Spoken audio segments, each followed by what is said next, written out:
started. Good take, good take. Oh, jeez. And cut. Okay, you guys ready? Yeah. Everybody thinks we make GPUs. But NVIDIA is so much more than that. This whole keynote is going to be about that. Okay, so we'll start at the top. Examples of the use cases and then seeing it in action. That's kind of the flow. It's such a compelling story. I'm super nervous about this. Just gotta get in the rhythm. We're 2 weeks away from it. You guys can go really, really make it great. We should take a swing at it. Yeah, that's the plan. I think we need to get daily status on that animation. Can you mute? Because I hear myself. Sorry. What's the drop date for all the videos? It needs to be done on the 28th. Did you get all that? Safe travels, everybody. Super excited to see everyone. See you guys soon. Okay. Bye. We're basically moving as fast as the world can absorb technology. So we've got to leapfrog ourselves. Isn't it right?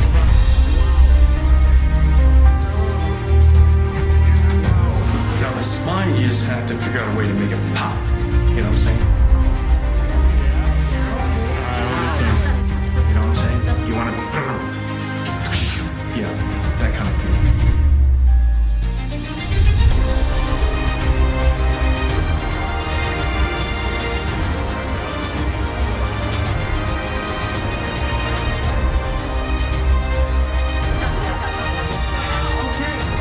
Thank you. I'm super late. Let's go.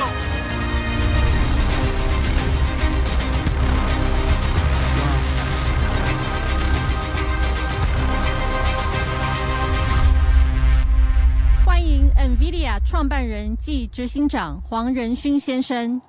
Please welcome to the stage Nvidia founder and CEO Jensen Huang.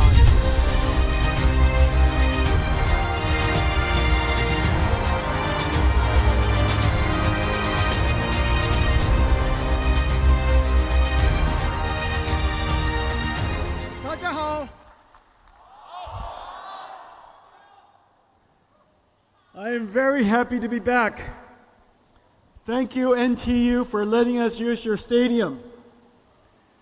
The last time I was here, I received a degree from NTU.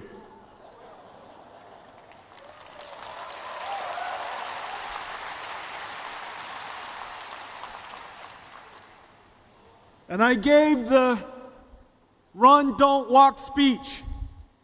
And today we have a lot to cover. So I cannot walk, I must run. We have a lot to cover. I have many things to tell you. I'm very happy to be here in Taiwan. Taiwan is the home of our treasured partners. This is, in fact, where everything NVIDIA does begins. Our partners and ourselves take it to the world. Taiwan and our partnership has created the world's AI infrastructure. Today, I want to talk to you about several things. One, what is happening and the meaning of the work that we do together? What is generative AI? What is its impact on our industry and on every industry? A blueprint for how we will go forward and engage this incredible opportunity. And what's coming next? Generative AI and its impact, our blueprint, and what comes next. These are really, really exciting times. A restart of our computer industry, an industry that you have forged, an industry that you have created, and now you're prepared for the next major journey. But before we start, NVIDIA lives at the intersection of computer graphics, simulations, and artificial intelligence. This is our soul. Everything that I show you today is simulation. It's math, it's science, it's computer science, it's amazing computer architecture. None of it's animated, and it's all homemade. This is Nvidia Soul, and we put it all into this virtual world we call Omniverse. Please enjoy.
When到这袂歹看吼。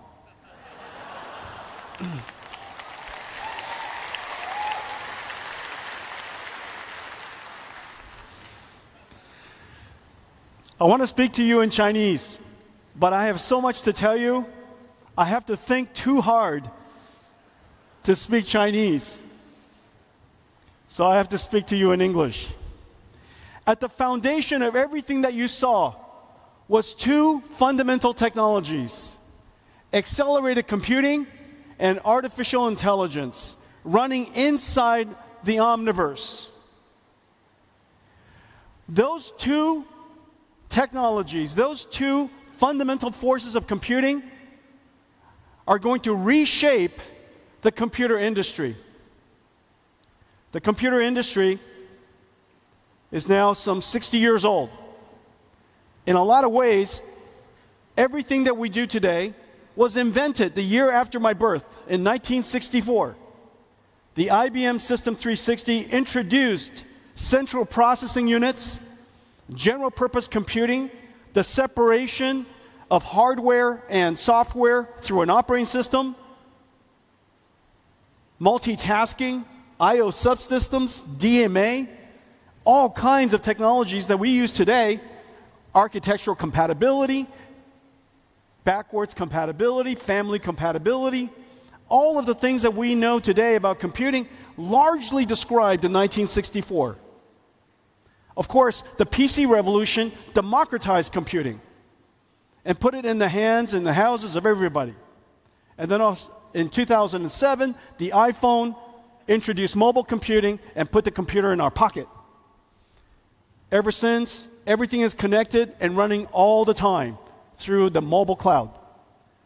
This last 60 years, we saw several, just several, not that many actually, 2 or 3 major technology shifts. 2 or 3 tectonic shifts in computing, where everything changed. And we're about to see that happen again. there are two fundamental things that are happening. The first is that the processor, the engine by which the computer industry runs on, the central processing unit, the performance scaling has slowed tremendously. And yet, the amount of computation we have to do is still doubling very quickly, exponentially. If processing requirement, if the data that we need to process continues to scale exponentially, but performance does not, we will experience computation inflation. And in fact, we're seeing that right now as we speak. The amount of data center power that's used all over the world is growing quite substantially. The cost of computing is growing. We are seeing computation inflation. This, of course, cannot continue. The data is going to continue to increase exponentially, and CPU performance scaling will never return. There is a better way. For almost 2 decades now, we've been working on accelerated computing. CUDA augments a CPU, offloads and accelerates the work that a specialized processor can do much, much better. In fact, the performance is so extraordinary that it is very clear now, as CPU scaling has slowed and eventually substantially stopped, we should accelerate everything. I predict that every application that is processing intensive will be accelerated, and surely every data center will be accelerated in the near future. Now, accelerated computing is very sensible. It's very common sense. If you take a look at an application, and here the 100T means 100 units of time. It could be 100 seconds, it could be 100 hours, and in many cases, as you know, we're now working on artificial intelligence applications that run for 100 days. The 1T is code that requires sequential processing, where single-threaded CPUs are really quite essential. Operating systems, control logic, really essential to have one instruction executed after another instruction. However, there are many algorithms, computer graphics is one, that you can operate completely in parallel. Computer graphics, image processing, physics simulations, combinatorial optimizations, graph processing, database processing, and of course, the very famous linear algebra of deep learning.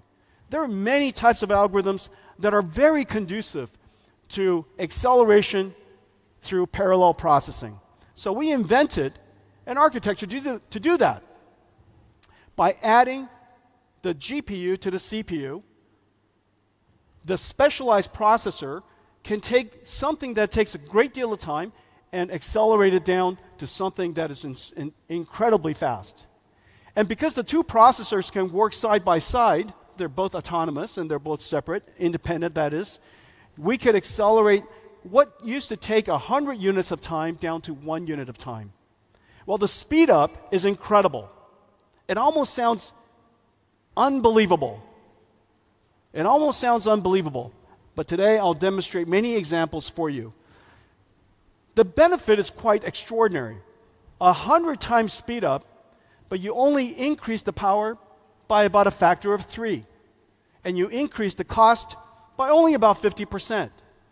We do this all the time in the PC industry. We add a GPU, a $500 GPU, GeForce GPU, to a $1,000 PC, and the performance increases tremendously. We do this in a data center. $1 billion data center, we add $500 million worth of GPUs, and all of a sudden, it becomes an AI factory. This is happening all over the world today. Well, the savings are quite extraordinary. You're getting 60 times performance per dollar. 100 times speed up, you only increase your power by 3x. 100 times speed up, you only increase your cost by 1.5x. The savings are incredible. The savings are measured in dollars. It is very clear that many, many companies spend hundreds of millions of dollars processing data in the cloud. If it was accelerated, it is not unexpected that you could save hundreds of millions of dollars. Now, why is that? Well, the reason for that is very clear. We've been experiencing inflation for so long in general purpose computing. Now that we finally determined to accelerate, there's an enormous amount of captured loss that we can now regain. A great deal of captured, retained waste that we can now relieve out of the system, and that will translate into savings. Savings in money, savings in energy. And that's the reason why you've heard me say, the more you buy, the more you save.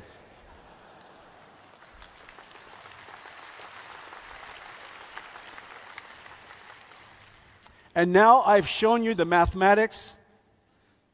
It is not accurate, but it is correct. Okay, that's called CEO math. CEO math is not accurate, but it is correct. The more you buy, the more you save. Well, accelerated computing does deliver extraordinary results, but it is not easy. Why is it that it saves so much money, but people haven't done it for so long? The reason for that is because it's incredibly hard. There is no such thing as a software that you can just run through a C compiler and all of a sudden that application runs 100 times faster. That is not even logical. If it was possible to do that, they would have just changed the CPU to do that. You in fact have to rewrite the software. That's the hard part. The software has to be completely rewritten so that you could refactor, re-express the algorithms that was written on a CPU so that it could be accelerated, offloaded, accelerated, and run in parallel. That computer science exercise is insanely hard. Well, we've made it easy for the world over the last 20 years. Of course, the very famous cuDNN, the deep learning library that processes neural networks. We have a library for AI physics that you could use for fluid dynamics and many other applications, where the neural network has to obey the laws of physics.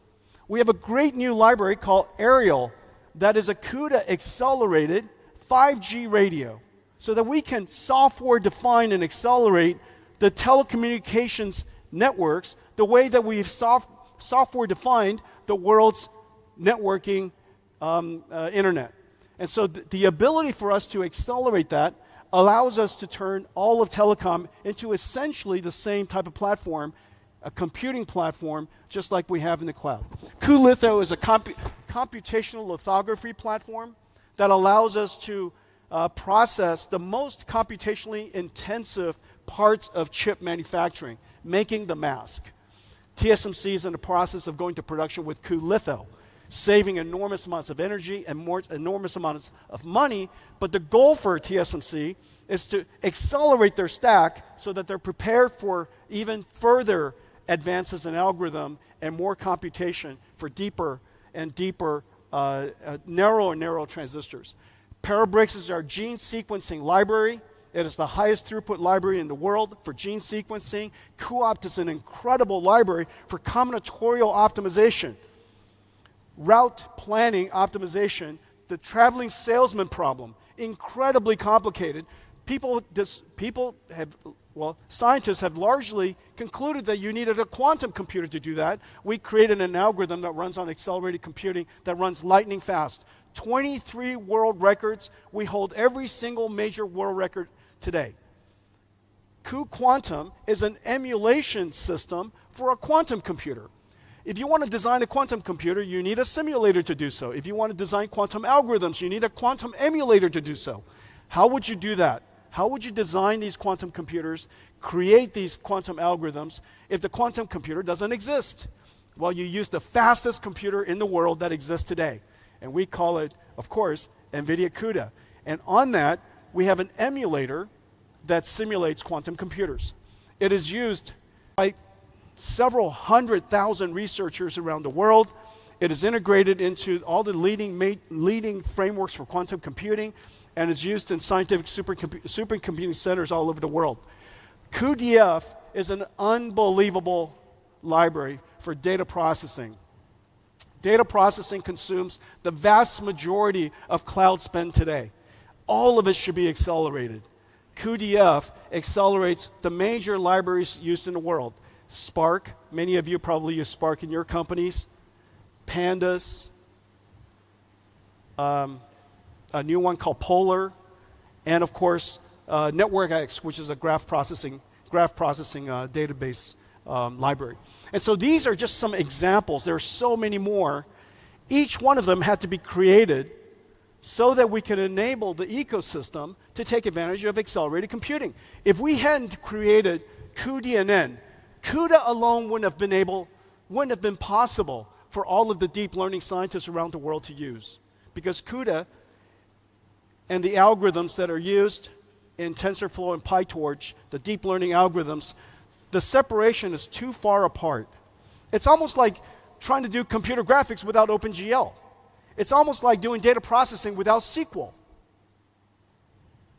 These domain-specific libraries are really the treasure of our company. We have 350 of them. These libraries is what it takes and what has made it possible for us to have such open so many markets. I'll show you some other examples today. Well, just last week, Google announced that they've put cuDF in the cloud and accelerate Pandas. Pandas is the most popular data science library in the world. Many of you in here probably already use Pandas. It's used by 10 million data scientists in the world. Downloaded 170 million times each month. It is the Excel, it is the spreadsheet of data scientists. Well, with just one click, you can now use Pandas in Colab, which is Google's cloud data centers platform, accelerated by cuDF. The speed up is really incredible. Let's take a look.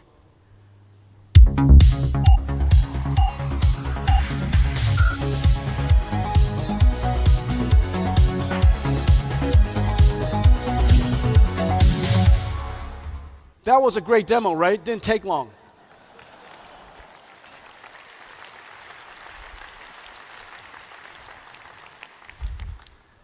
When you accelerate data processing that fast, demos don't take long. Okay, well, CUDA has now achieved what people call a tipping point, but it's even better than that. CUDA has now achieved a virtuous cycle. This rarely happens. If you look at history and all the computing architectures, computing platforms, in the case of microprocessors, CPUs, it has been here for 60 years. It has not been changed for 60 years. At this level, this way of doing computing, accelerated computing, has been around, creating a new platform is extremely hard because it's a chicken and egg problem. If there are no developers that use your platform, then of course there will be no users. But if there are no users, there are no install base. If there are no install base, developers aren't interested in it. Developers want to write software for a large install base.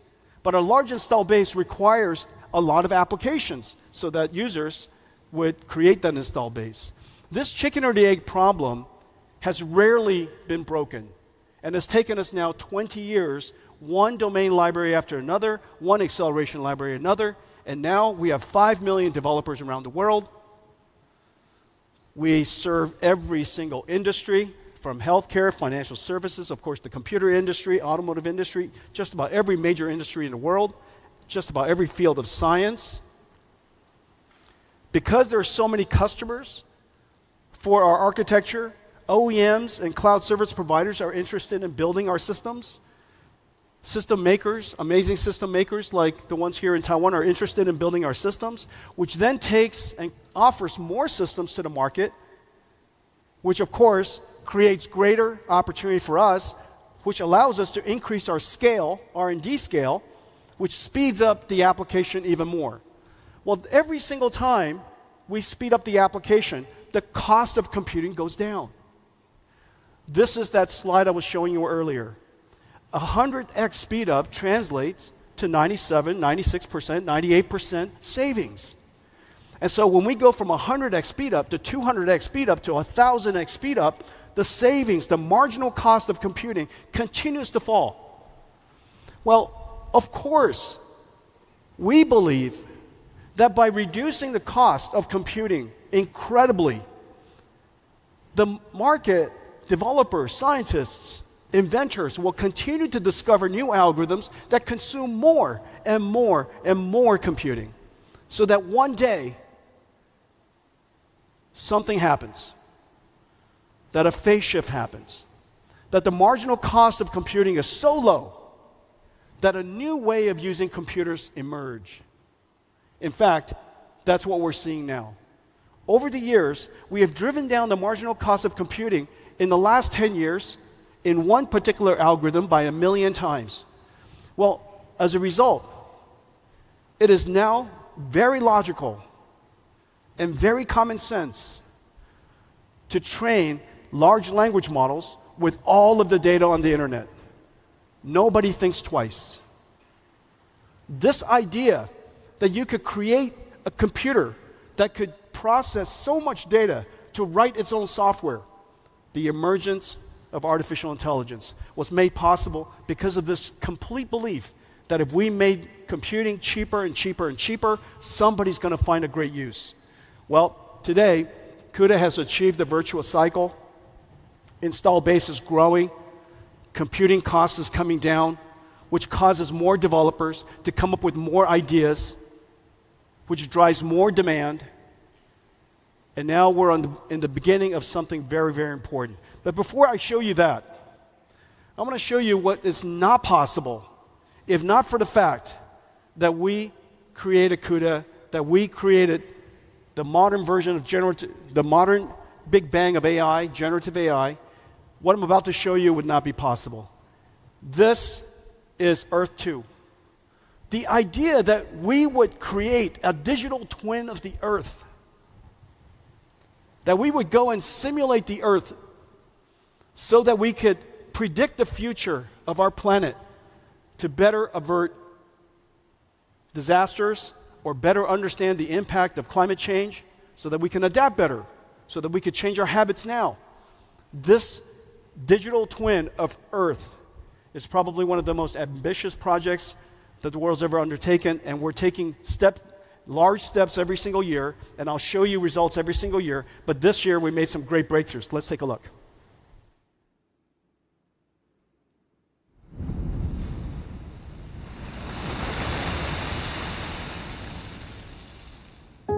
On Monday, the storm will veer north again and approach Taiwan. There are big uncertainties regarding its path. Different paths will have different levels of impact on Taiwan.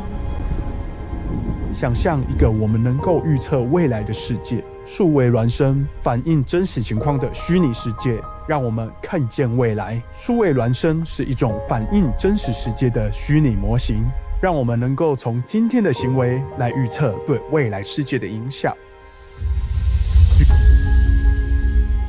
介绍一下 Nvidia Earth 2， 一个利用 AI、物理模拟和电脑图形技术来预测全球气候的数位孪生。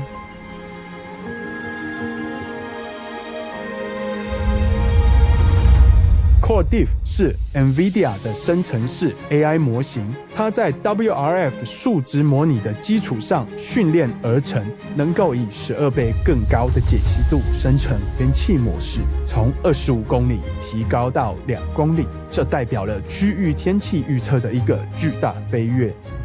令人惊讶的是 ，Core Diff AI 比传统的物理模拟方法快1000倍，且能源效率高3000倍。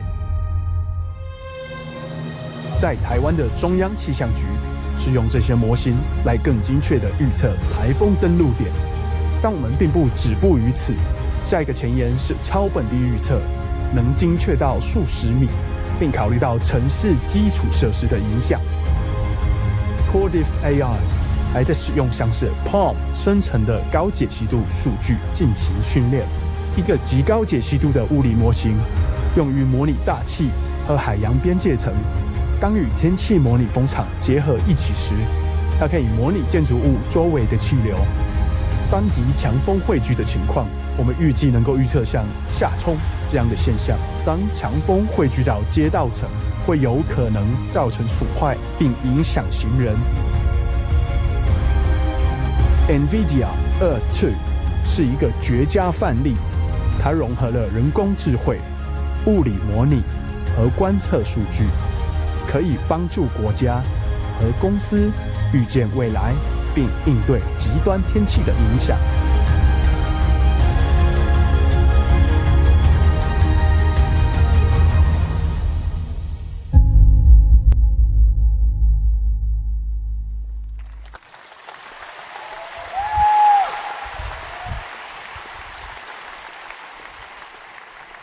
Someday in the near future, we will have continuous weather prediction at every square kilometer on the planet. You will always know what the climate's going to be. You will always know. And this will run continuously because we've trained the AI, and the AI requires so little energy. And so this is just an incredible achievement. I hope you enjoyed it. And very importantly, 我的国语讲的标准吗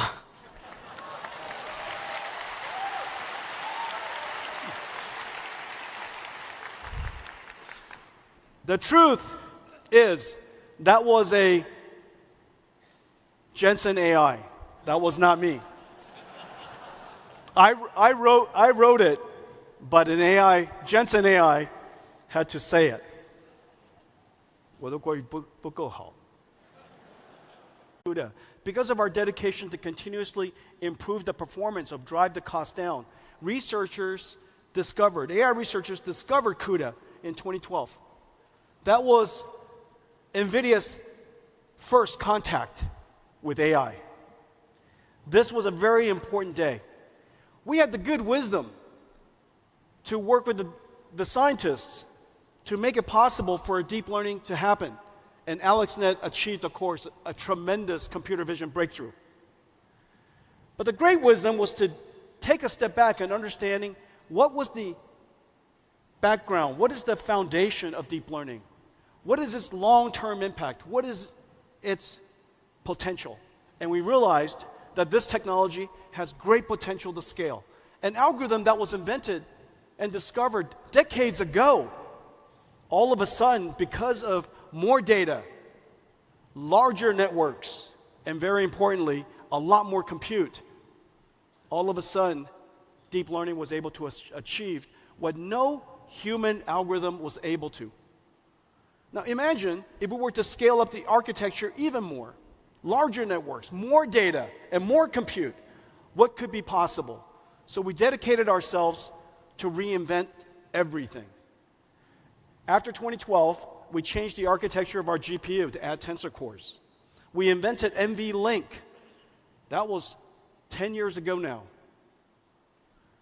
cuDNN, TensorRT, Nickel. We bought Mellanox, TensorRT LM, the Triton inference server. And all of it came together on a brand new computer nobody understood.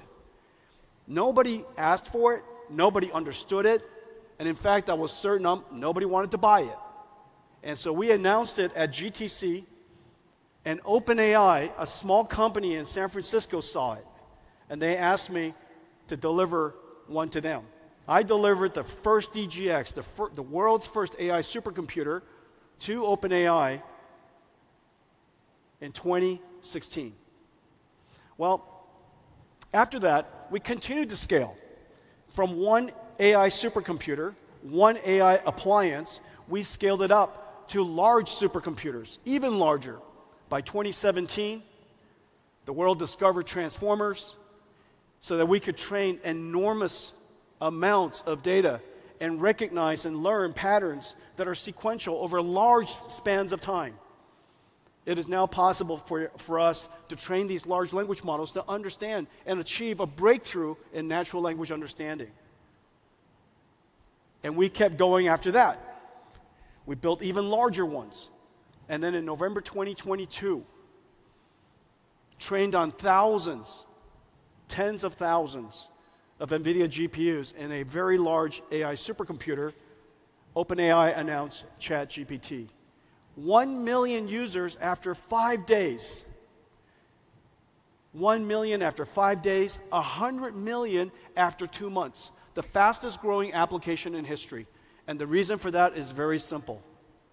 It is just so easy to use, and it was so magical to use. To be able to interact with a computer like it's human. Instead of being clear about what you want, it's like the computer understands your meaning. It understands your intention. Oh, I think here it asked the closest night market. As you know, the night market is very important to me. So when I was young, I think I was 4.5 years old. I used to love going to the night market because I just love watching people. And so we went, my parents used to take us to the night market. 圆环, 讲对吗? 圆环, 去吃蚵仔煎. And I love going. And one day, my face, you guys might see that I have a large scar on my face. My face was cut because somebody was washing their knife, and I was a little kid. But my memories of the night market is so deep because of that. And I used to love, I still love going to the night market. And I just need to tell you guys this. The Tonghua night market is really good because there's a lady, she's been working there for 43 years. She's the fruit lady, and it's in the middle of the street, the middle between the two. Go find her, okay? She, 做赞的，在喝价。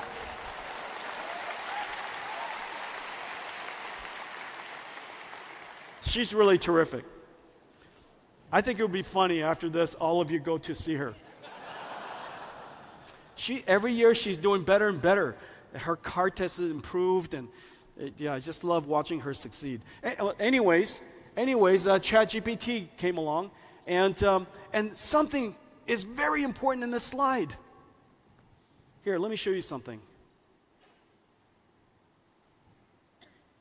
This slide, okay, and this slide. The fundamental difference is this. Until ChatGPT revealed it to the world, AI was all about perception, natural language understanding, computer vision, speech recognition. It's all about perception and detection. This was the first time the world saw a generative AI. It produced tokens, one token at a time. And those tokens were words. Some of the tokens, of course, could now be images or charts or tables, songs, words, speech, videos. Those tokens could be anything. Anything that you can learn the meaning of. It could be tokens of chemicals, tokens of proteins, genes. You saw earlier in Earth 2, we were generating tokens of the weather. We can learn physics. If you can learn physics, you could teach an AI model physics. The AI model could learn the meaning of physics, and it can generate physics. We were scaling down to 1 kilometer, not by using filtering, it was generating. And so we can use this method to generate tokens for almost anything of value. We can generate steering wheel control for a car. We can generate articulation for a robotic arm. Everything that we can learn, we can now generate. We have now arrived not at the AI era, but a generative AI era. But what's really important is this. This computer that started out as a supercomputer has now evolved into a data center, and it produces one thing. It produces tokens. It's an AI factory.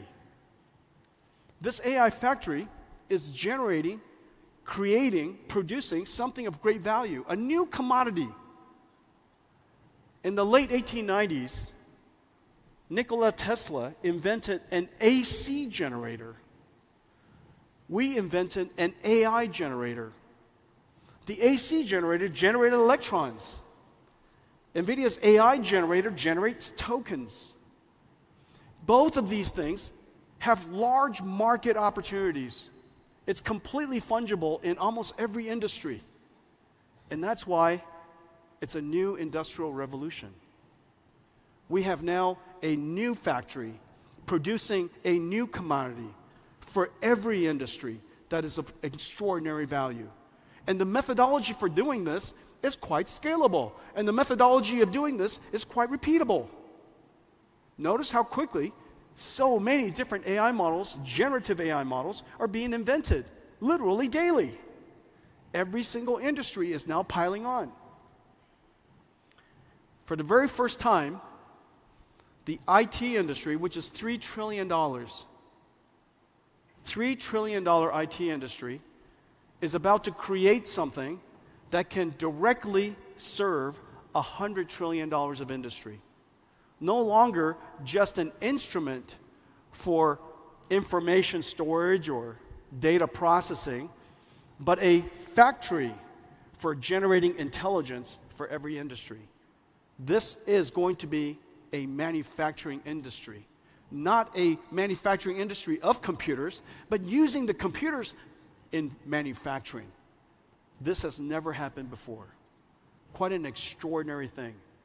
What started with accelerated computing, led to AI, led to generative AI, and now an industrial revolution. Now, the impact to our industry is also quite significant. Of course, we could create a new commodity, a new product we call tokens for many industries, but the impact to ours is also quite profound. For the very first time, as I was saying earlier, in 60 years, every single layer of computing has been changed. From CPUs, general purpose computing, to accelerated GPU computing, where the computer needs instructions, now computers process LLMs, large language models, AI models. And whereas the computing model of the past is retrieval-based, almost every time you touch your phone, some pre-recorded text or pre-recorded image or pre-recorded video is retrieved for you and recomposed based on a recommender system to present it to you based on your habits. But in the future, your computer will generate as much as possible, retrieve only what's necessary. And the reason for that is because generated data requires less energy to go fetch information. Generated data also is more contextually relevant. It will encode knowledge, it will encode your understanding of you, and instead of get that information for me or get that file for me, you just say, ask me for an answer. And instead of a tool, instead of your computer being a tool that we use, the computer will now generate skills. It performs tasks. And instead of an industry that is producing software, which was a revolutionary idea in the early 90s. Remember, the idea that Microsoft created for packaging software revolutionized the PC industry.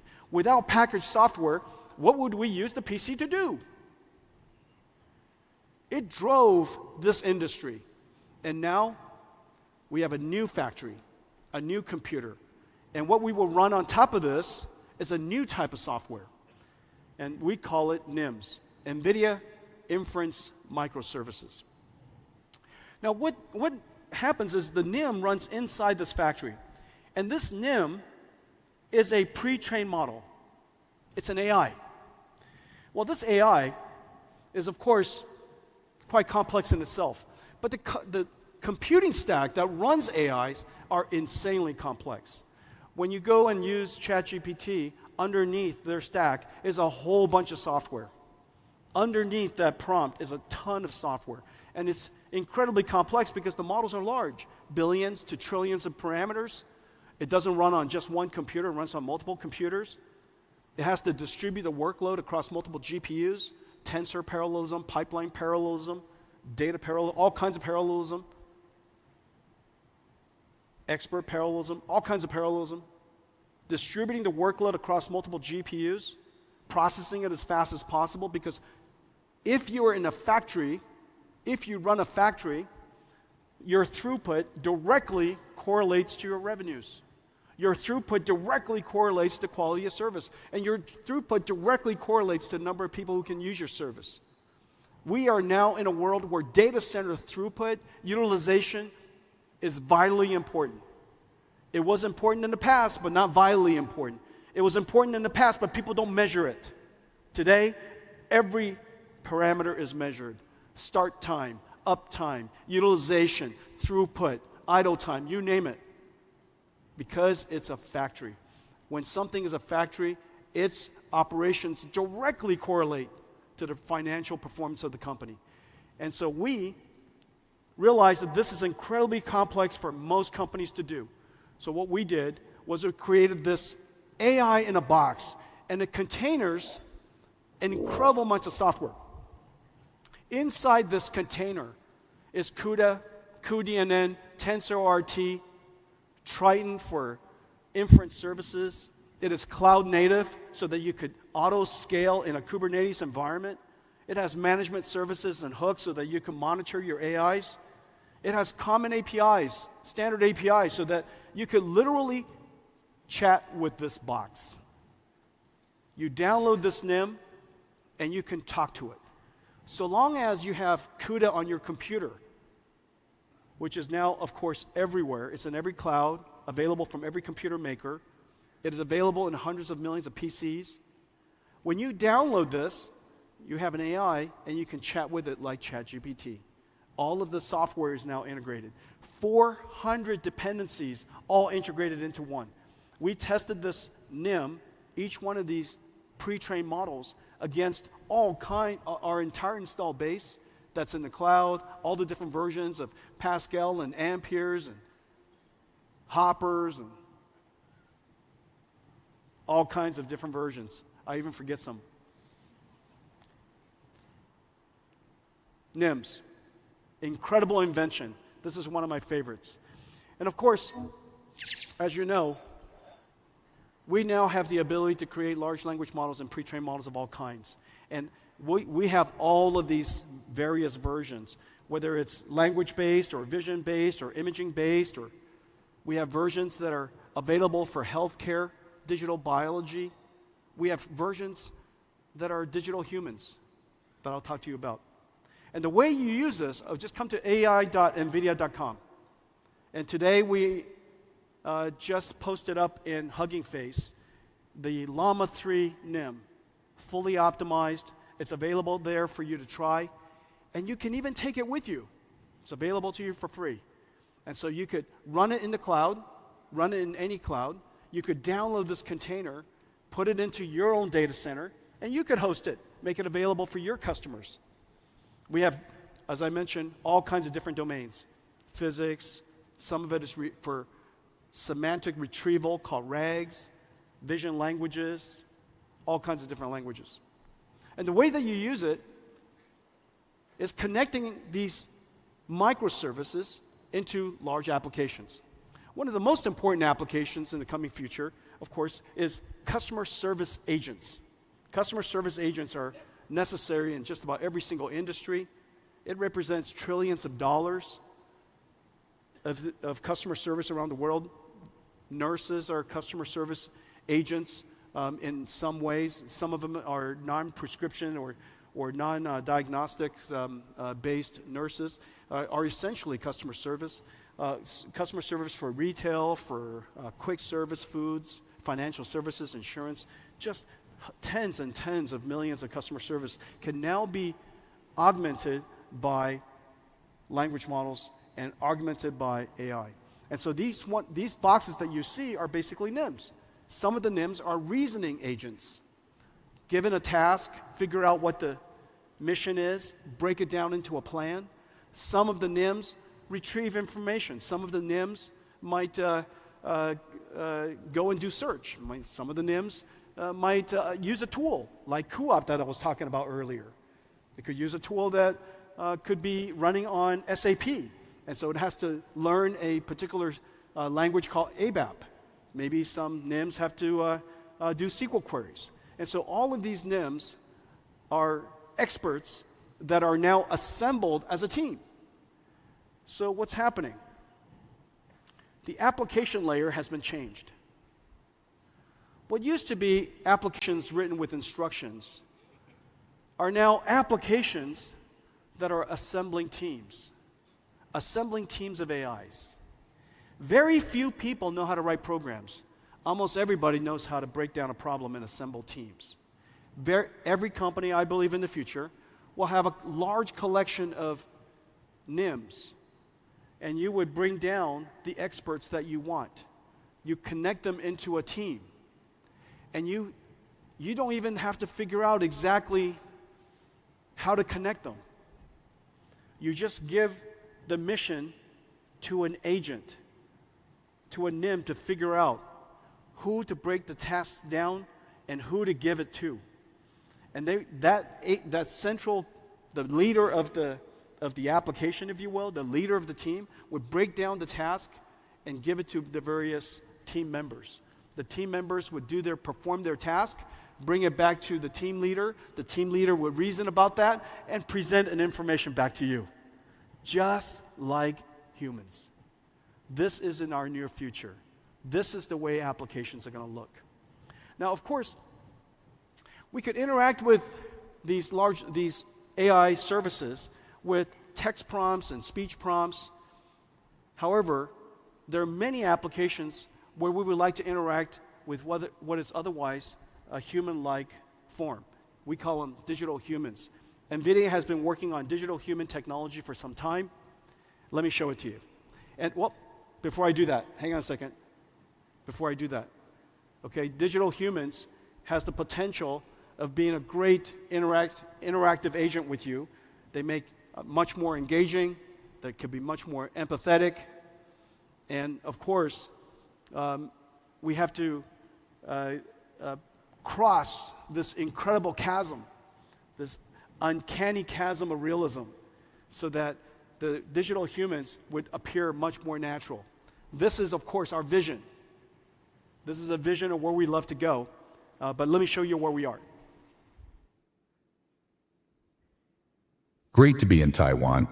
Before I head out to the night market, let's dive into some exciting frontiers of digital humans. Imagine a future where computers interact with us just like humans can. Hi, my name is Sophie, and I am a digital human brand ambassador for Unique. This is the incredible reality of digital humans. Digital humans will revolutionize industries, from customer service to advertising and gaming. The possibilities for digital humans are endless. Using the scans you took of your current kitchen with your phone, they will be AI interior designers, helping generate beautiful, photorealistic suggestions and sourcing the materials and furniture. We have generated several design options for you to choose from. They'll also be AI customer service agents, making the interaction more engaging and personalized. Or digital healthcare workers who will check on patients, providing timely, personalized care. I did forget to mention to the doctor that I am allergic to penicillin. Is it still okay to take the medications? The antibiotics you've been prescribed, ciprofloxacin and metronidazole, don't contain penicillin, so it's perfectly safe for you to take them. And they'll even be AI brand ambassadors, setting the next marketing and advertising trends. Hi, I'm Ima, Japan's first virtual model. New breakthroughs in generative AI and computer graphics let digital humans see, understand, and interact with us in human-like ways. From what I can see, it looks like you're in some kind of recording or production setup. The foundation of digital humans are AI models, built on multilingual speech recognition and synthesis, and LLMs that understand and generate conversation. 你们部落有什么特别的习俗吗？我们有丰富的祭祀仪式和传统舞蹈，还有对大自然的崇拜。The AIs connect to another generative AI to dynamically animate a lifelike 3D mesh of a face. And finally, AI models that reproduce lifelike appearances, enabling real-time path-traced subsurface scattering to simulate the way light penetrates the skin, scatters, and exits at various points, giving skin its soft and translucent appearance. Nvidia ACE is a suite of digital human technologies packaged as easy-to-deploy, fully optimized microservices or NIMs. Developers can integrate ACE NIMs into their existing frameworks, engines, and digital human experiences. Nemotron SLM and LLM NIMs to understand our intent and orchestrate other models. Riva Speech NIMs for interactive speech and translation. Audio to face and gesture NIMs for facial and body animation. And Omniverse RTX with DLSS for neural rendering of skin and hair. ACE NIMs run on Nvidia GDN, a global network of Nvidia accelerated infrastructure that delivers low latency digital human processing to over 100 regions.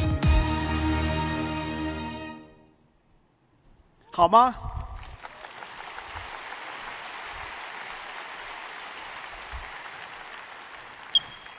Pretty incredible. Well, those ACE runs in the cloud, but it also runs on PCs. We had the good wisdom of including Tensor Core GPUs in all of RTX. So we've been shipping AI GPUs for some time, preparing ourselves for this day. The reason for that is very simple. We always knew that in order to create a new computing platform, you need an install base first. Eventually, the application will come. If you don't create the install base, how could the application come? And so if you build it, they might not come. But if you don't build it, they cannot come. And so we installed every single RTX GPU with Tensor Core processing. And now we have 100 million GeForce RTX AI PCs in the world. And we're shipping 200. And this Computex, we're featuring 4 new amazing laptops. All of them are able to run AI. Your future laptop, your future PC will become an AI. It'll be constantly helping you, assisting you in the background. The PC will also run applications that are enhanced by AI. Of course, all your photo editing, and your writing, and your tools, all the things that you use will all be enhanced by AI. And your PC will also host applications with digital humans that are AIs. And so there are different ways that AIs will manifest themselves and become used in PCs, but PCs will become a very important AI platform. And so where do we go from here? I spoke earlier about the scaling of our data centers, and every single time we scaled, we found a new phase change. When we scaled from DGX into large AI supercomputers, we enabled transformers to be able to train on enormously large data sets. Well, what happened was, in the beginning, the data was human supervised. It required human labeling to train AIs. Unfortunately, there is only so much you can human label. Transformers made it possible for unsupervised learning to happen. Now, transformers just look at an enormous amount of data, or look at an enormous amount of video, or look at an enormous amount of images, and it can learn from studying an enormous amount of data, find the patterns and relationships itself. Well, the next generation of AI needs to be physically based. Most of the AIs today don't understand the laws of physics. It's not grounded in the physical world. In order for us to generate images and videos and 3D graphics and many physics phenomenons, we need AIs that are physically based and understand the laws of physics. Well, the way that you could do that is, of course, learning from video is one source. Another way is synthetic data, simulation data. And another way is using computers to learn with each other. This is really no different than using AlphaGo, having AlphaGo play itself, self-play, and between the two capabilities, same capabilities, playing each other for a very long period of time, they emerge even smarter. And so you're going to start to see this type of AI emerging. Well, if the AI data is synthetically generated and using reinforcement learning, it stands to reason that the rate of data generation will continue to advance. And every single time data generation grows, the amount of computation that we have to offer needs to grow with it. We are about to enter a phase where AIs can learn the laws of physics and understand and be grounded in physical world data. And so we expect that models will continue to grow. And we need larger GPUs. Well, Blackwell was designed for this generation. This is Blackwell, and has several very important technologies. One, of course, is just the size of the chip. We took two of the largest, a chip that is as large as you can make it at TSMC, and we connected two of them together with a 10 terabytes per second link between. The world's most advanced SerDes connecting these two together. We then put two of them on a computer node, connected with a Grace CPU. The Grace CPU could be used for several things. In the training situation, it could be used for fast checkpoint and restart. In the case of inference and generation, it could be used for storing context memory, so that the AI has memory and understands the context of the conversation you would like to have. It's our second generation transformer engine. Transformer engine allows us to adapt dynamically to a lower precision based on the precision and the range necessary for that layer of computation. This is our second generation GPU that has secure AI, so that you could ask your service providers to protect your AI from being either stolen, from theft, or tampering. This is our fifth generation NVLink. NVLink allows us to connect multiple GPUs together, and I'll show you more of that in a second. And this is also our first generation with a reliability and availability engine. This system, this RAS system, allows us to test every single transistor, flip-flop, memory on chip, memory off chip, so that we can, in the field, determine whether a particular chip is failing. The MTBF, the mean time between failure of a supercomputer with 10,000 GPUs, is measured in hours. The mean time between failure of a supercomputer with 100,000 GPUs is measured in minutes. And so the ability for a supercomputer to run for a long period of time and train a model that could last for several months is practically impossible if we don't invent technologies to enhance its reliability. Reliability would, of course, enhance its uptime, which directly affects the cost. And then lastly, decompression engine. Data processing is one of the most important things we have to do. We added a data compression engine, decompression engine, so that we can pull data out of storage 20 times faster than what's possible today. Well, all of this represents Blackwell, and I think we have one here that's in production. During GTC, I showed you Blackwell in the prototype state. The other side? This is why we practice.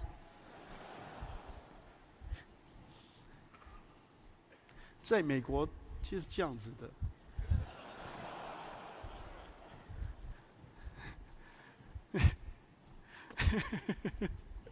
Ladies and gentlemen, this is Blackwell.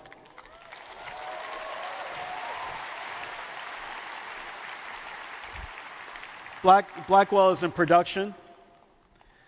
Incredible amounts of technology. This is our production board. This is the most complex, highest performance computer the world's ever made. This is the Grace CPU. And these are, you could see each one of these Blackwell dies, two of them connected together. You see that? It is the largest die, the largest chip the world makes. And then we connect two of them together with a 10 terabyte per second link. Okay, and that makes the Blackwell computer. And the performance is incredible. Take a look at this. So,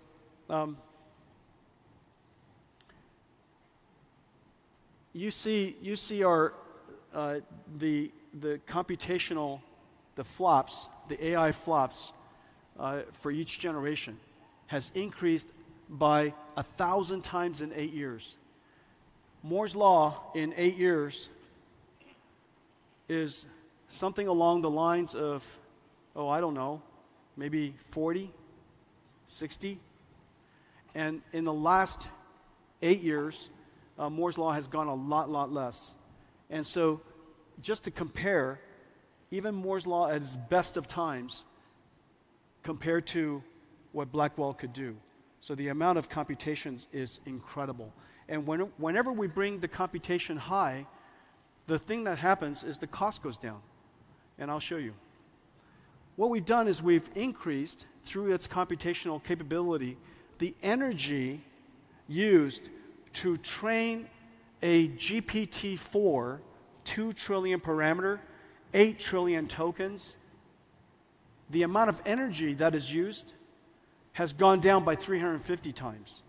Well, Pascal would have taken 1,000 gigawatt hours. 1,000 gigawatt hours means that it would take a gigawatt data center. The world doesn't have a gigawatt data center, but if you had a gigawatt data center, it would take a month.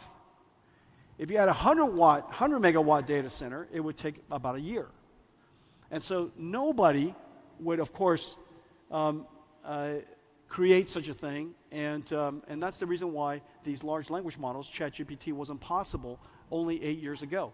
By us driving down increasing the performance, the energy efficient, while keeping and improving energy efficiency along the way, we've now taken, with Blackwell, what used to be 1,000 gigawatt hours to 3, an incredible advance. 3 gigawatt hours, if it's a 10,000 GPUs, for example, it would only take 10,000 GPUs, I guess it would take a few days, 10 days or so. So the amount of advance in just 8 years is incredible. Well, this is for inference. This is for token generation. Our token generation performance has made it possible for us to drive the energy down by 45,000 times. 17,000 joules per token, that was Pascal. 17,000 joules is kind of like 2 light bulbs running for 2 days. It would take 2 light bulbs running for 2 days amounts of energy, 200 watts running for 2 days, to generate 1 token of GPT-4. It takes about 3 tokens to generate 1 word. And so the amount of energy used necessary for Pascal to generate GPT-4 and have a ChatGPT experience with you was practically impossible. But now we only use 0.4 joules per token, and we can generate tokens at incredible rates and very little energy. Okay, so Blackwell is just an enormous leap. Well, even so, it's not big enough. And so we have to build even larger machines. And so the way that we build it is called DGX. So this is our Blackwell chips, and it goes into DGX systems.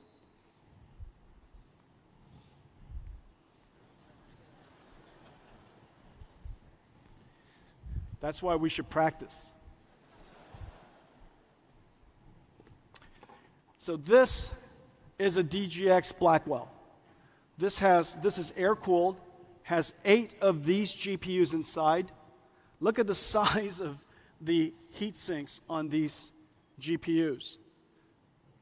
About 15 kilowatts, 15,000 watts, and completely air-cooled. This version supports x86, and it goes into the infrastructure that we've been shipping Hoppers into. However, if you would like to have liquid cooling, we have a new system, and this new system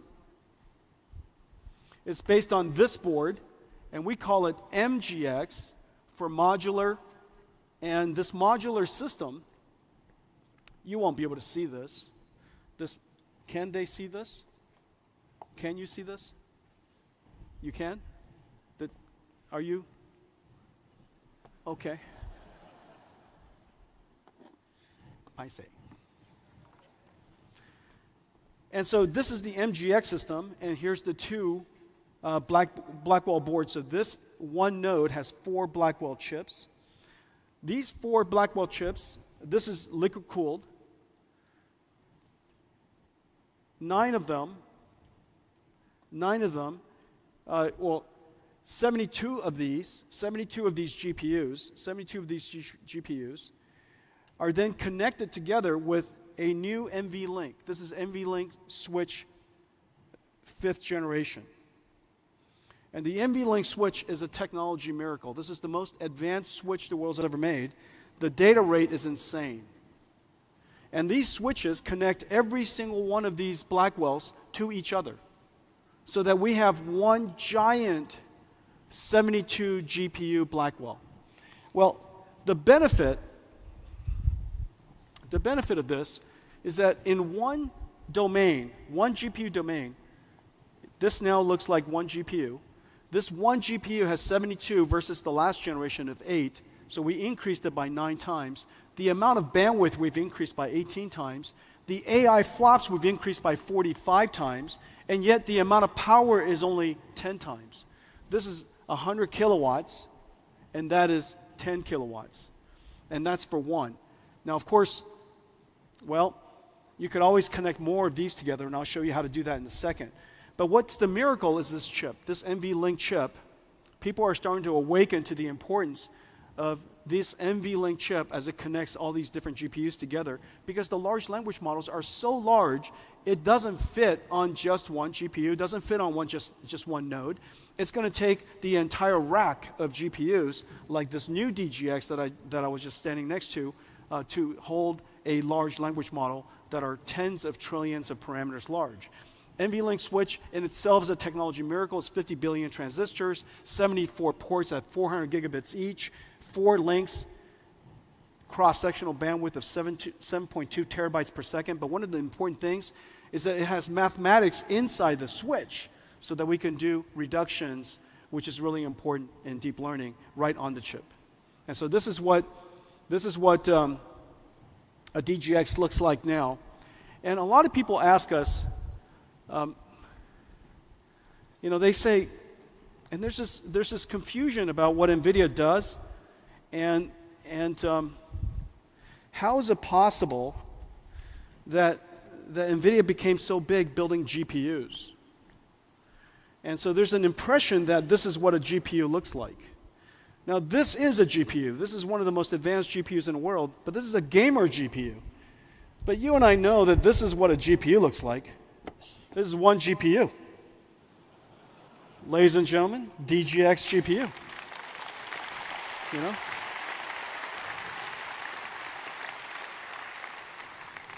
The back of this GPU is the NVLink spine. The NVLink spine is 5,000 wires, 2 miles. And it's right here.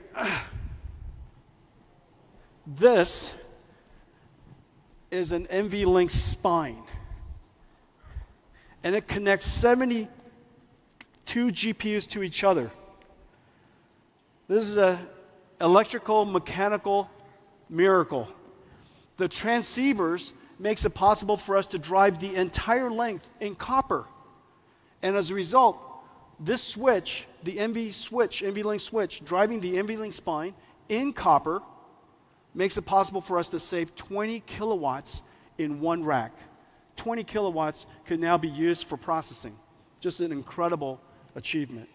So this is the NVLink spine.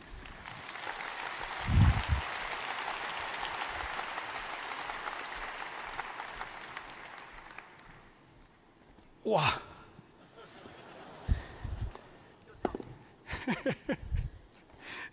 I went down today. And even this is not big enough. Even this is not big enough for AI factories, so we have to connect it all together with very high-speed networking. Well, we have 2 types of networking. We have InfiniBand, which has been used in supercomputing and AI factories all over the world.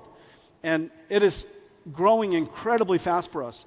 However, not every data center can handle InfiniBand because they've already invested their ecosystem in Ethernet for too long.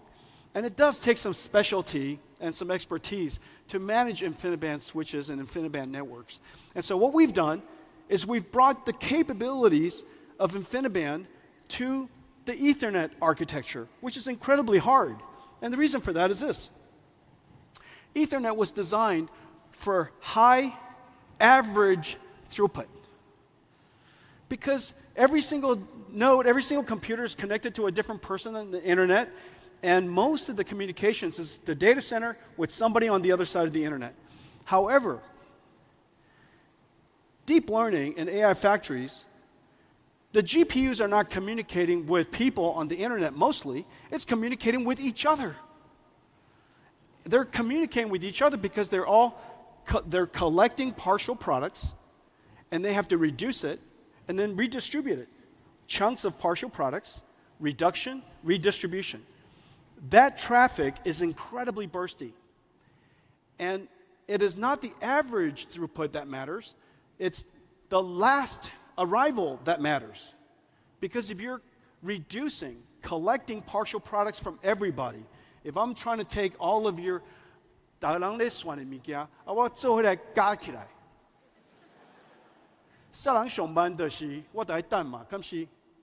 so it's not the average throughput, it's whoever gives me the answer last. Okay? Ethernet has no provision for that. And so there are several things that we had to create. We created an end-to-end architecture so that the NIC and the switch can communicate. And we applied 4 different technologies to make this possible. Number one, Nvidia has the world's most advanced RDMA. And so now we have the ability to have a network-level RDMA for Ethernet that is incredibly great. Number 2, we have congestion control. The switch does telemetry at all times incredibly fast, and whenever the GPUs or the NICs are sending too much information, we can tell them to back off so that it doesn't create hotspots. Number 3, adaptive routing. Ethernet needs to transmit and receive in order. We see congestions, or we see ports that are not currently being used. Irrespective of the ordering, we will send it to the available ports, and Bluefield on the other end reorders it so that it comes back in order. That adaptive routing, incredibly powerful. And then lastly, noise isolation. There's more than one model being trained or something happening in the data center at all times, and their noise and their traffic could get into each other and causes jitter. And so when the noise of one model training causes the last arrival to end up too late, it really slows down the training. Well, overall, remember, you have built a $5 billion or $3 billion data center, and you're using this for training.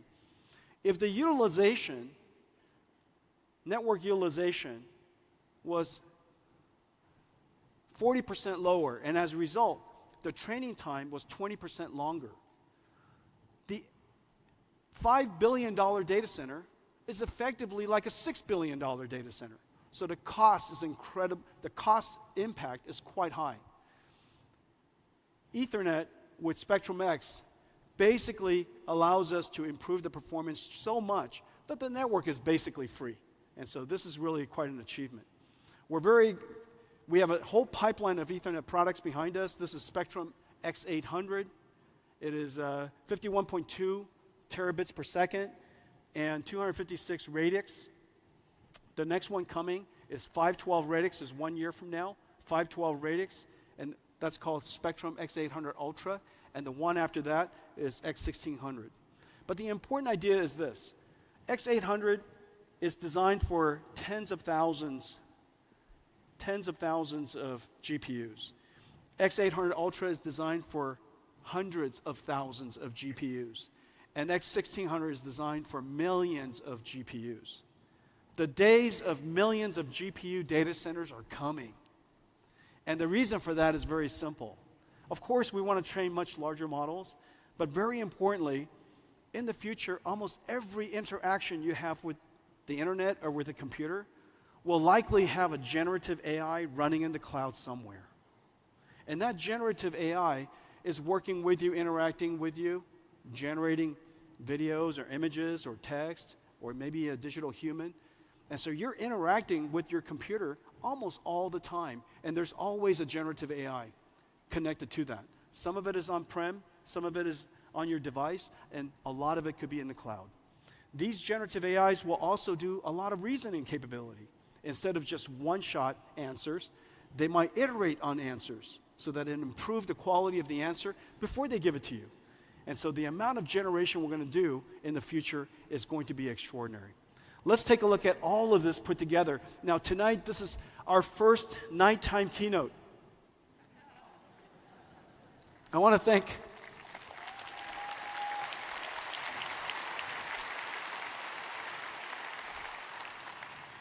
thank all of you for coming out tonight at 7 o'clock. And so what I'm about to show you has a new vibe, okay? There's a new vibe. This is kind of the nighttime keynote vibe. So enjoy this.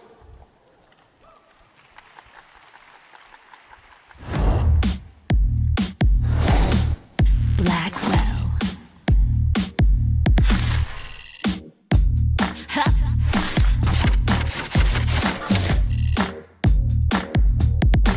Let's go.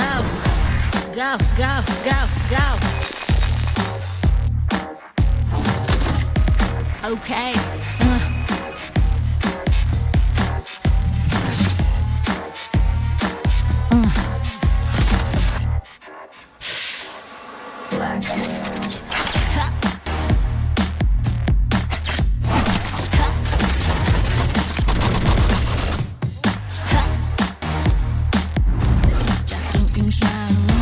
人工智慧，科学创新，前所未有。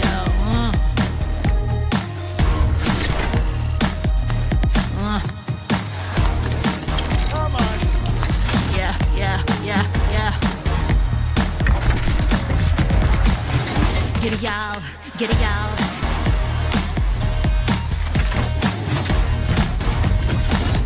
Let's go.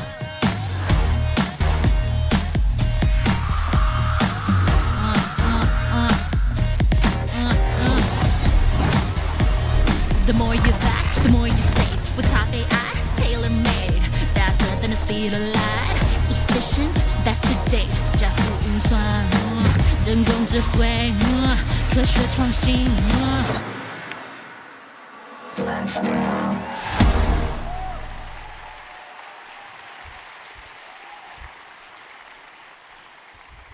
Now you can't do that on a morning keynote.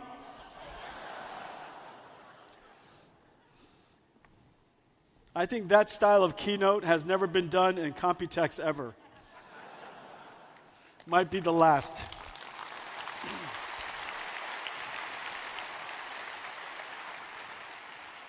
Only Nvidia can pull off that. Only I can do that.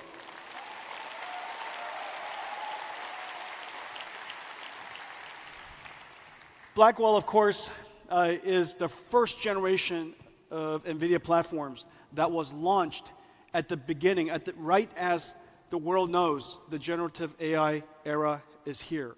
Just as the world realized the importance of AI factories, just as the beginning of this new industrial revolution. We have so much support. Nearly every OEM, every computer maker, every CSP, every GPU cloud, sovereign clouds, even telecommunication companies, enterprises all over the world. The amount of success, the amount of adoption, the amount of enthusiasm for Blackwell is just really off the charts, and I want to thank everybody for that.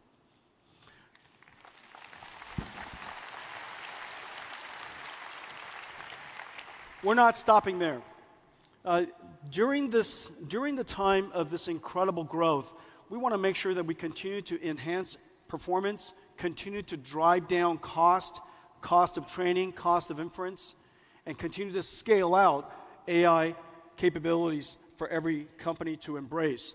The further performance we drive up, the greater the cost decline. Hopper platform, of course, was the most successful data center processor probably in history. And this is just an incredible, incredible success story.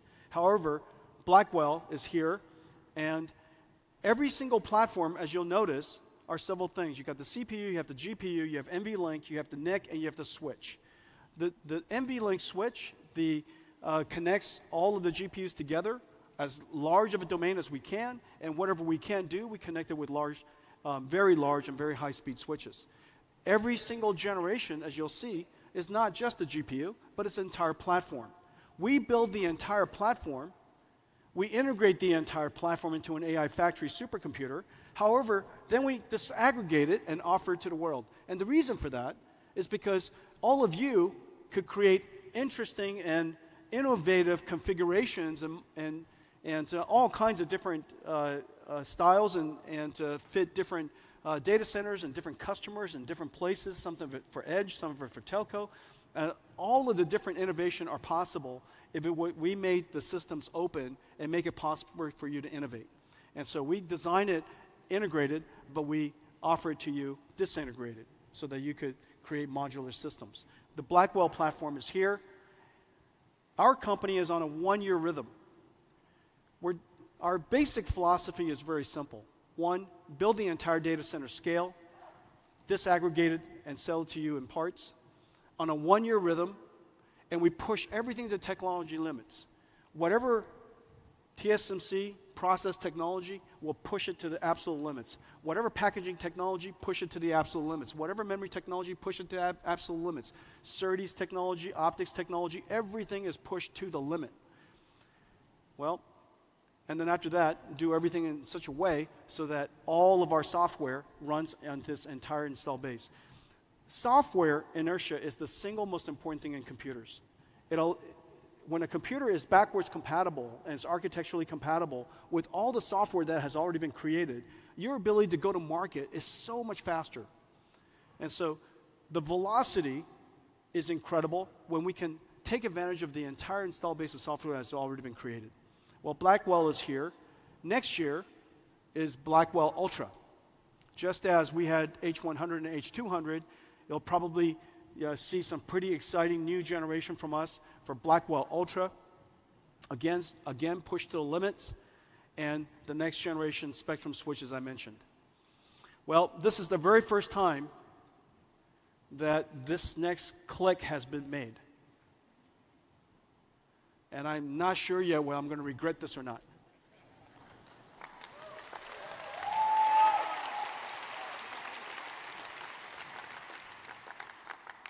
We have code names in our company, and we try to keep them very secret. Oftentimes, most of the employees don't even know.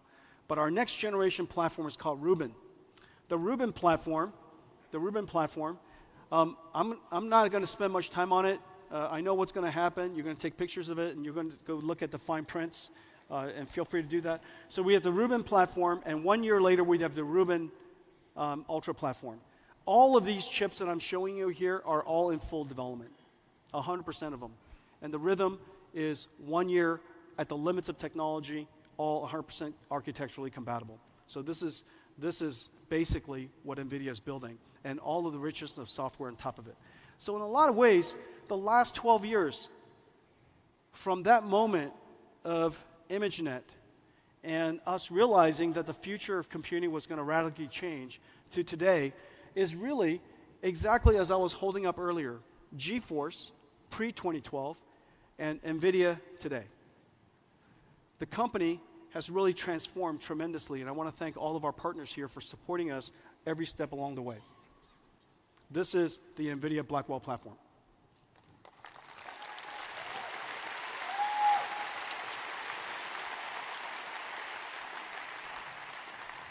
Let me talk about what's next. The next wave of AI is physical AI. AI that understands the laws of physics. AI that can work among us.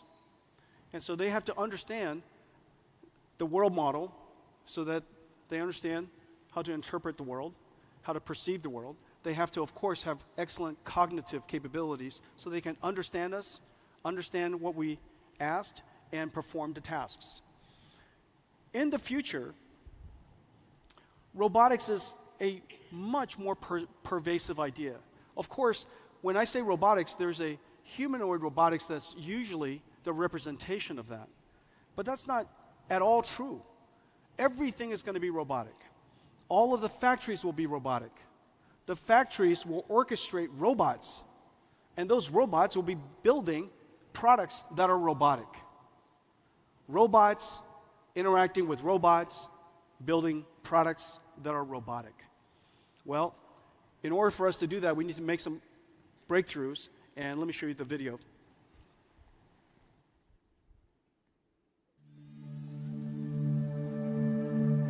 The era of robotics has arrived. One day, everything that moves will be autonomous. Researchers and companies around the world are developing robots powered by physical AI. Physical AIs are models that can understand instructions and autonomously perform complex tasks in the real world. Multimodal LLMs are breakthroughs that enable robots to learn, perceive, and understand the world around them and plan how they'll act. And from human demonstrations, robots can now learn the skills required to interact with the world using gross and fine motor skills. One of the integral technologies for advancing robotics is reinforcement learning. Just as LLMs need RLHF, or reinforcement learning from human feedback, to learn particular skills, generative physical AI can learn skills using reinforcement learning from physics feedback in a simulated world. These simulation environments are where robots learn to make decisions by performing actions in a virtual world that obeys the laws of physics. In these robot gyms, a robot can learn to perform complex and dynamic tasks safely and quickly, refining their skills through millions of acts of trial and error. We built Nvidia Omniverse as the operating system where physical AIs can be created. Omniverse is a development platform for virtual world simulation, combining real-time, physically based rendering, physics simulation, and generative AI technologies. In Omniverse, robots can learn how to be robots. They learn how to autonomously manipulate objects with precision, such as grasping and handling objects, or navigate environments autonomously, finding optimal paths while avoiding obstacles and hazards. Learning in Omniverse minimizes the sim-to-real gap and maximizes the transfer of learned behavior. Building robots with generative physical AI requires 3 computers: NVIDIA AI supercomputers to train the models, NVIDIA Jetson Orin and next-generation Jetson Thor robotics supercomputer to run the models, and NVIDIA Omniverse, where robots can learn and refine their skills in simulated worlds. We build the platforms, acceleration libraries, and AI models needed by developers and companies, and allow them to use any or all of the stacks that suit them best. The next wave of AI is here. Robotics, powered by physical AI, will revolutionize industries.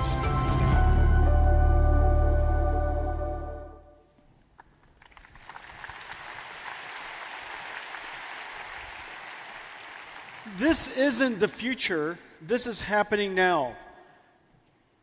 There are several ways that we're going to serve the market. The first, we're going to create platforms for each type of robotic systems. One for robotic factories and warehouses, one for robots that manipulate things, one for robots that move, and one for robots that are humanoid.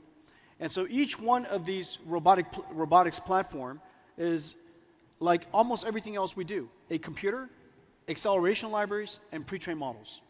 Computers, acceleration libraries, pre-trained models. And we test everything, we train everything, and integrate everything inside Omniverse, where Omniverse is, as the video was saying, where robots learn how to be robots. Now, of course, the ecosystem of robotic warehouses is really, really complex. It takes a lot of companies, a lot of tools, a lot of technology to build a modern warehouse. And warehouses are increasingly robotic. One of these days will be fully robotic. And so in each one of these ecosystems, we have SDKs and APIs that are connected into the software industry, SDKs and APIs connected into edge AI industry and companies, and then also, of course, systems that are designed for PLCs and robotic systems for the ODMs. It's then integrated by integrators created for ultimately building warehouses for customers. Here we have an example of Kenmac building a robotic warehouse for Giant Group.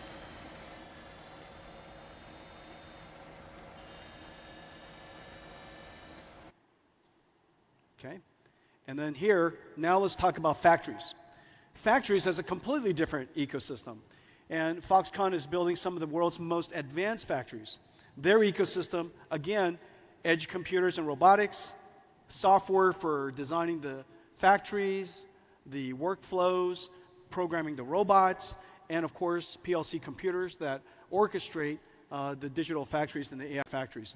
We have SDKs that are connected into each one of these ecosystems as well. This is happening all over Taiwan. Foxconn is building digital twins of their factories. Delta is building digital twins of their factories. By the way, half is real, half is digital, half is Omniverse. Pegatron is building digital twins of their robotic factories. Wistron is building digital twins of their robotic factories. And this is really cool. This is a video of Foxconn's new factory. Let's take a look. Demand for Nvidia accelerated computing is skyrocketing as the world modernizes traditional data centers into generative AI factories. Foxconn, the world's largest electronics manufacturer, is gearing up to meet this demand by building robotic factories with Nvidia Omniverse and AI. Factory planners use Omniverse to integrate facility and equipment data from leading industry applications like Siemens Teamcenter X and Autodesk Revit. In the digital twin, they optimize floor layout and line configurations and locate optimal camera placements to monitor future operations with NVIDIA Metropolis-powered Vision AI. Virtual integration saves planners on the enormous cost of physical change orders. During construction, the Foxconn teams use the digital twin as the source of truth to communicate and validate accurate equipment layout. The Omniverse digital twin is also the robot gym, where Foxconn developers train and test NVIDIA Isaac AI applications for robotic perception and manipulation, and Metropolis AI applications for sensor fusion. In Omniverse, Foxconn simulates 2 robot AIs before deploying runtimes to Jetson computers. On the assembly line, they simulate Isaac manipulator libraries and AI models for automated optical inspection for object identification, defect detection, and trajectory planning. To transfer HGX systems to the test pods, they simulate Isaac Perceptor-powered Ferrobot AMRs as they perceive and move about their environment with 3D mapping and reconstruction. With Omniverse, Foxconn builds their robotic factories that orchestrate robots running on NVIDIA Isaac to build NVIDIA AI supercomputers, which in turn train Foxconn's robots.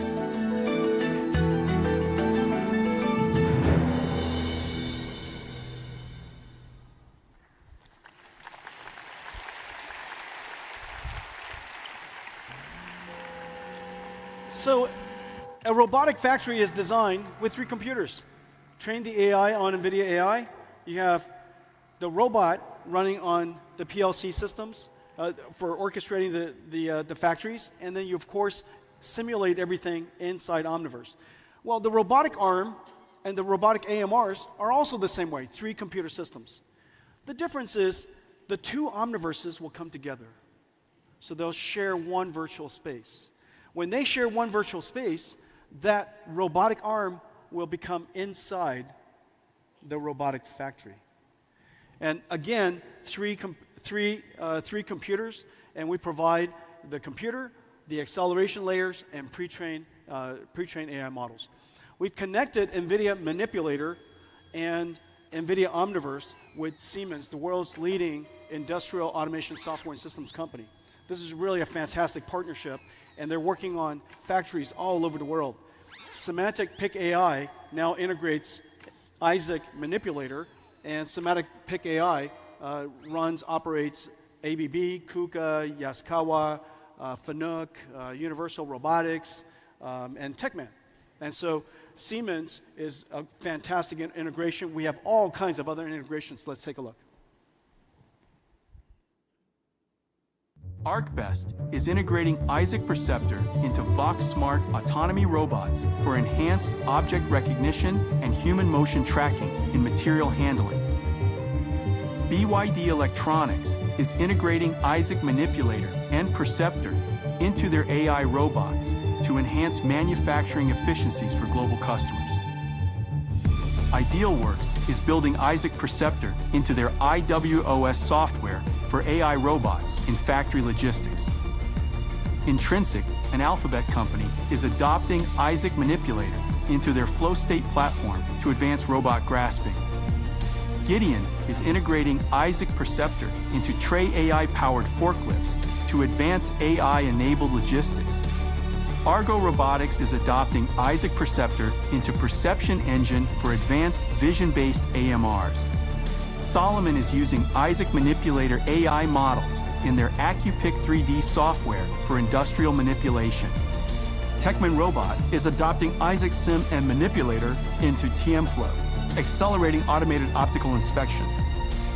Teradyne Robotics is integrating Isaac Manipulator into Polyscope X for cobots and Isaac Perceptor into Mir AMRs. Vention is integrating Isaac Manipulator into Machine Logic for AI manipulation robots. Robotics is here. Physical AI is here. This is not science fiction, and it's being used all over Taiwan, and it's just really, really exciting. And that's the factory, the robots inside, and of course, all the products are going to be robotics. So there are two very high-volume robotics products. One, of course, is the self-driving car, or cars that have a great deal of autonomous capability. Nvidia, again, builds the entire stack. Next year, we're going to go to production with the Mercedes fleet, and after that, in 2026, the JLR fleet. We offer the full stack to the world. However, you're welcome to take whichever parts, whichever layer of our stack, just as the entire drive stack is open. The next high-volume robotics product that's going to be manufactured by robotic factories with robots inside will likely be humanoid robots. And this has great progress in recent years in both the cognitive capability because of foundation models and also the world understanding capability that we're in the process of developing. I'm really excited about this area because obviously the easiest robot to adapt into the world are humanoid robots because we built the world for us. We also have the most amount of data to train these robots than other types of robots because we have the same physique. And so the amount of training data we can provide through demonstration capabilities and video capabilities is going to be really great. And so we're going to see a lot of progress in this area. Well, I think we have some robots that we'd like to welcome. Here we go. About my size.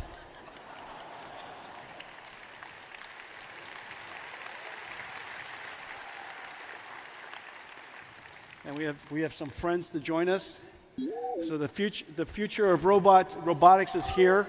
The next wave of AI, and of course, you know, Taiwan builds computers with keyboards. You build computers for your pocket. You build computers for data centers in the cloud. In the future, you're going to build computers that walk and computers that roll, you know, around. And so these are all just computers. And as it turns out, the technology is very similar to the technology of building all of the other computers that you already built today. So this is going to be a really extraordinary journey for us. Well, I want to thank.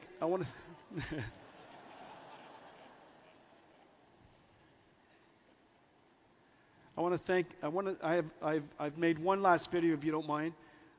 Something that we really enjoyed making. And if you let's run it.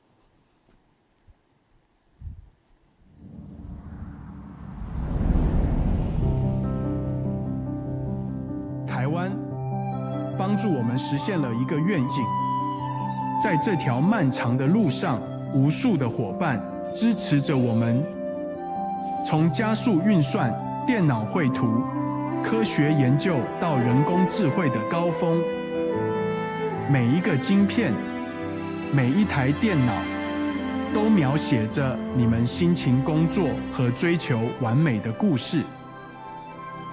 台湾是无名的英雄，却是世界的支柱。一起，我们推动了产业的复兴，辛勤的耕耘，让我们能够踏入崭新运算的领域。其中，我们制作的电脑会转化成新型的工厂，制造珍贵无比的人工智慧。亲爱的伙伴们，你们是 AI 产业革新的后盾。无论面对多大的风浪，你始终稳如磐石。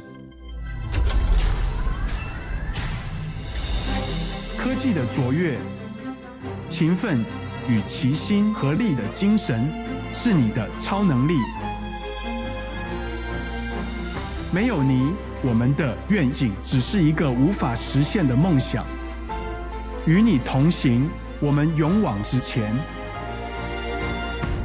创造智慧与便利的生活，对抗疾病和自然灾害，让我们的世界变得更美好。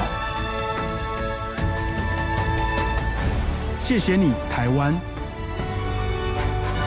让我们继续为这段 AI 创新之旅，打造一个成功和繁荣的产业。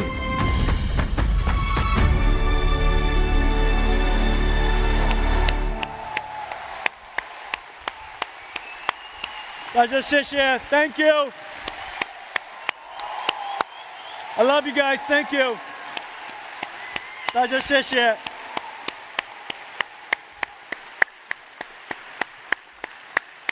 Thank you all for coming. Have a great Computext.